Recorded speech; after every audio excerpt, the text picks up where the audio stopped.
Hello everyone, Gaara here. Welcome to a brand new top 5 most impactful cards video. I used to make one of those quite a while ago, like I would say over a month ago. Plenty of things have changed since then, and so without further ado, let's get right into it. On number 1, I still have Bran Bronzebeard. I thought about it quite a bit if I want to put it on 1 or 2, but uh, with some further discussions with some other people, I came to the conclusion that Bran is still the king of Battlegrounds.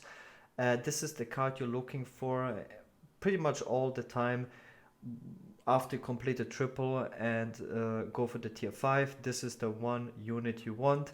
You can play so many different lineups with him. You can play him in Warlocks, you can play him in all sorts of different menagerie comps, you can play him in Elementals, you can play him in mechs, anywhere.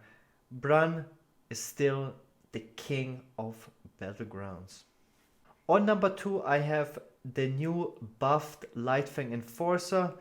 Um, or the old Lightfang Enforcer. He got nerfed to buffing only units by +2/+1, and then he got reverted to the previous Lightfang Enforcer. But at the same time, a lot of other things got nerfed, like elementals and units and other tribes, so he became overpowered again. I was thinking about putting this card on number 1, but he's not as flexible as Bran, and sometimes he's a little bit too slow, and it does require you to build a board. So Bran always works. Bran has like immediate impact on as soon as you get him. So I think this card is in a solid second place. This is what you want to get if you don't get a Bran pretty much in any lineup. It's so easy to build a comp around him, and yeah, they even removed Queen Wagtoggle out of the game because her passive Lightfang Enforcer buff is just way too overpowered.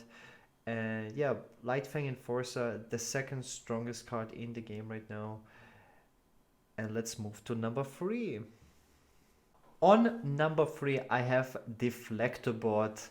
I think this card is super overpowered. I wouldn't say he's quite underrated, but he's underrated in terms of how insanely powerful he is. He could even be arguably the best card in the game because of how little he requires to build a top tier lineup to get at least top 4 with. If you find 2 Deflector boards, you can just easily play max and go for top 4 and beat almost any other high road strategy.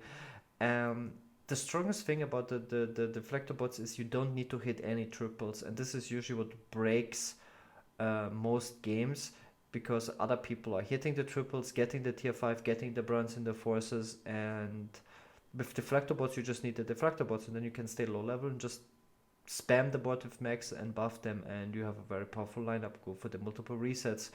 Deflector bot definitely at least number 3 spot, if not higher, in the current state of the game. On number 4, I have Kaligos, the current king of tier 6 units. If you're not rushing for the tier 5 units with your triples, you usually tend to go for the tier 6 if dragons are open, and try to hit this bad boy, because if you hit the Kaligos and you have dragons on the board, you're playing for first place, and usually it's better to play for first place than for just top 4.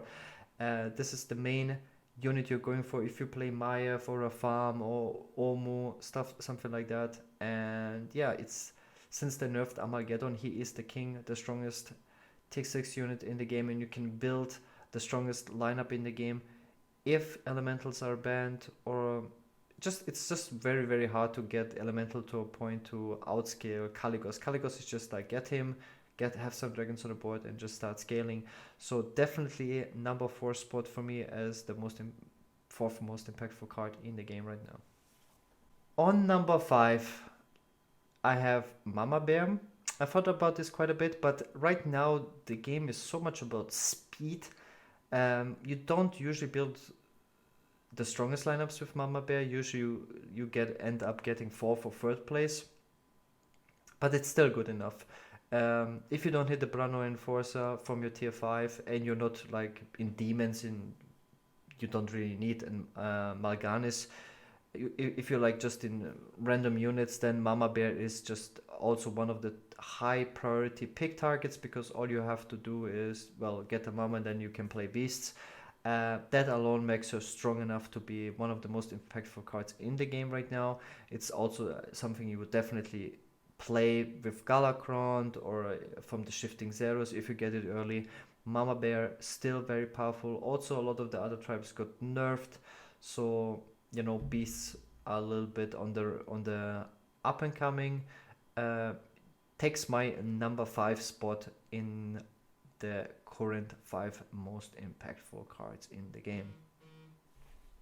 I wanted to add number 6 as an honorable mention, because some people might be wondering where the hell is a Baron Riven there.